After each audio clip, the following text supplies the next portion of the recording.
Dear students, next topic is Newton's second law.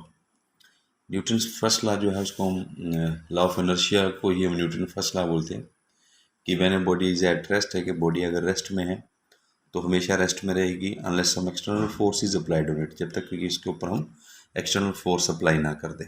ठीक है, that is Newton second law. ठीक है, sorry Newton first law. ठीक है, उसके बाद हम पढ़ेंगे अब Newton second law. Newton second law को पढ़ने से पहले मैंने आपको नोट्स भेज दिए। That is the linear momentum, है ना। लीनियर मोमेंटम होता है मास इनटू वेलोसिटी। वैसे इसको हम बोलते हैं quantity of motion contained in the body. Body में उस क्वांटिटी ऑफ मोशन कितनी है, that is called linear momentum, है ना। न्यूटन सेकेंड लॉ जो है, या फिर ऐसे आता है स्टेट न्यूटन सेकेंड लॉ, या फिर आता है prove F is equal to M A. ठीक है, तो according to Newton second law the rate change of linear momentum of body is directly proportional to the net applied force। कि जो भी मोमेंटम बॉडी का टाइम के साथ change होगा that always directly proportional to force. That means कि जिस side जिस डायरेक्शन में हम फोर्स अप्लाई करेंगे उसका मोमेंटम भी चेंज टाइम के साथ वैसे ही होगा।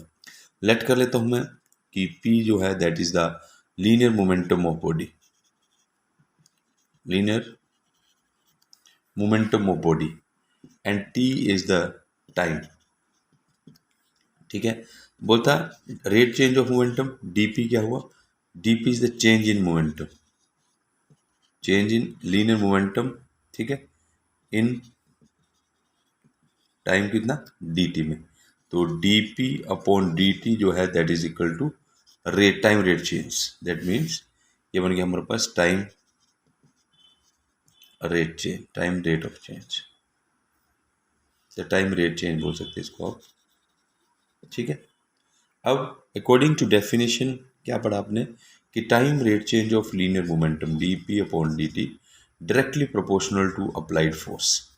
ठीक है, अप्लाइड फोर्स के प्रोपोर्शनलिटी है। ठीक है, then f is equal to हम बोल सकते हैं that is equal to proportionality है के that is dp upon dt। Is it clear, है ना। तो p जो है that is f, P is equal to हमारे पास आया मास इनटू वेलोसिटी, हमने पढ़ा लीनियर मोमेंटम।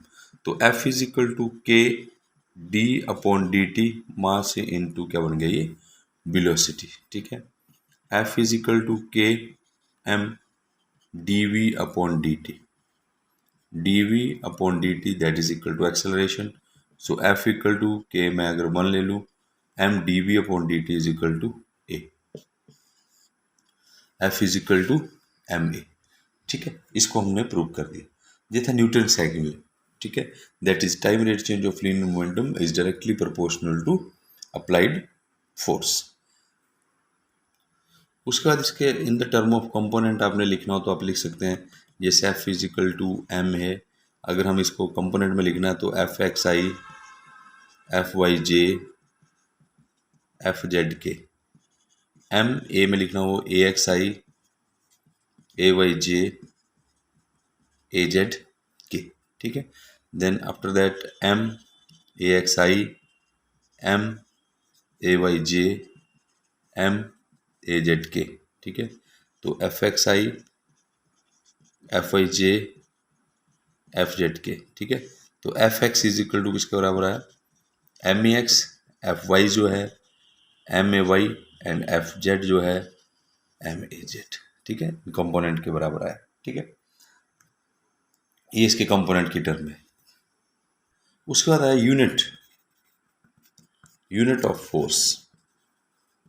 डायमेंशन वाले चैप्टर में आपने पढ़े भी हैं।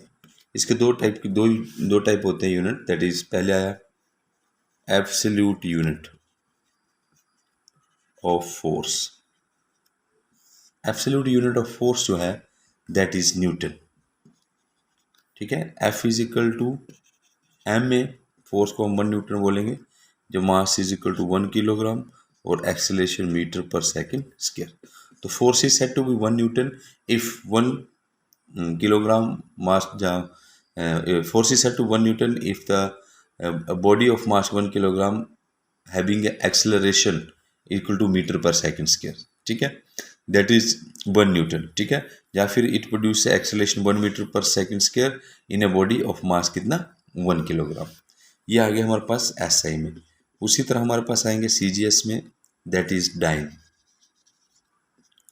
F is equal to M में, force is 1 dyne, mass is equal to 1 gram, acceleration centimetre per second square, ठीक है। 1 डाइन जो है that is gram centimetre square, that means कि force is said to be 1 dyne if 1 centimetre per second square, है ना, नहीं sorry, if the ये गलत लिख दिया मैंने, per second. If it produce acceleration 1 centimetre per second square of a body of mass कितना 1 kg, ठीक है। तो फोर्स जो है हम डाइन को भी हम डिफाइन कर सकते हैं इस तरीके से कि if it produce acceleration 1 centimetre पर स्क्वायर, ठीक है, acceleration in a body of mass कितना जिसका 1 ग्राम, ठीक है। उसके बाद इसका रिलेशन करना है, तो रिलेशन भी आप यहाँ से कर सकते हैं इसको। देखिए 1 न्यूटन 1 किलोग्राम मीटर पर सेकेंड, 1 किलोग्राम में 3 ग्राम 10⁻³ ग्राम, 1 मीटर में 10⁻² सेंटीमीटर पर सेकेंड के 10 टू, ये बन गया 10, बेस सेम पावर ऐड होगी, 10⁻5 gram centimetre square. Gram centimetre square किसके बराबर है, that is equal to dyne. तो हमने रिलेशन निकाल दिया कि 1 न्यूटन इक्वल टू 10⁻5 डाइन के बराबर होता है, ठीक है। ये आ गया हमारे पास, ठीक है। आफ्टर दैट हमारे पास दूसरी यूनिट है, एक है absolute unit of force, second unit है that is gravitational unit of force. Gravitational unit of force, gravitational unit of force जो है दैट इज हमारे पास आते हैं, that is kilogram force SI में, 1 किलोग्राम फोर्स, ठीक है, या फिर इसको बोलते हैं kilogram weight. F equal to M A, force कितना हुआ 1 किलोग्राम फोर्स, जो मास कितना है बॉडी का 1 किलोग्राम, एंड एक्सेलरेशन कितना है 9.8 मीटर पर सेकेंड स्क्वायर, ठीक है। तो इसको हम लिख सकते हैं 9.8 किलोग्राम मीटर पर सेकेंड स्क्वायर, ठीक है। इसको हम लिख सकते हैं 9.8 न्यूटन बन गया। 1 किलोग्राम फोर्स जो है that is equal to 9.8 newton. उसी तरह इसके सीजीएस यूनिट चले, दैट इज ग्राम फोर्स, ठीक है, या फिर हम बोल सकते हैं इसको ग्राम वेट, ठीक है। तो कितना बना, F is equal to M में मास कितना बना, दैट इज 1 ग्राम, एक्सेलरेशन कितना बना हमारे पास, that is 980 centimetre per second square. तो इसको हम लिखते हैं 980 gram centimetre per second square, ठीक है, दैट मीन्स 980 या 980 डाइन, ठीक है। ये हमारे पास बन गया ग्राम वेट, ग्राम फोर्स, है ना। तो these are the 2 type of unit होते हैं हमारे पास फोर्स के, एक एब्सोल्यूट जो न्यूटन एसआई में होते हैं और सीजीएस में डाइन होते हैं, ठीक है। उसी तरह ग्रेविटेशनल यूनिट ऑफ फोर्स होते हैं हमारे पास, एक होता है किलोग्राम फोर्स और एक होता है ग्राम फोर्स, ठीक है। तो ये आपने कर लेना है। क्वेश्चन है, रीजनिंग क्वेश्चन आता है कि why the cricket player lower his hand while catching the ball, ठीक है। तो F is equal to D P upon D T, है ना, ये हमने पढ़ा, ठीक है। बोलता कि player has to apply the retarding force to stop the moving ball. जैसे बॉल आती है तो अपने हाथ को हम पीछे करते हैं, तो हम जो फोर्स लगाते हैं उसको कौन सी फोर्स है, रिटार्डिंग फोर्स, क्योंकि उसके मोशन को हमने रोकना है, ठीक है। तो if the player does not, अगर वो अपने हाथ पीछे नहीं करता, ठीक है, पहले कैच कर लेता है, देन क्या होता है, time to reduce the momentum of ball is zero is very small, है ना। बोलता है it will take small time to reduce momentum zero, ठीक है। टाइम कितना लेगा, वो थोड़ा लेगा, टाइम थोड़ा लिया तो ये जो फोर्स है दैट इज रिटार्डिंग फोर्स, ये उसको ज़्यादा अप्लाई करनी पड़ेगी, ठीक है। ज़्यादा फोर्स रिटार्डिंग फोर्स लगी तो उसके हाथ जो है वो इंजर्ड हो जाते हैं।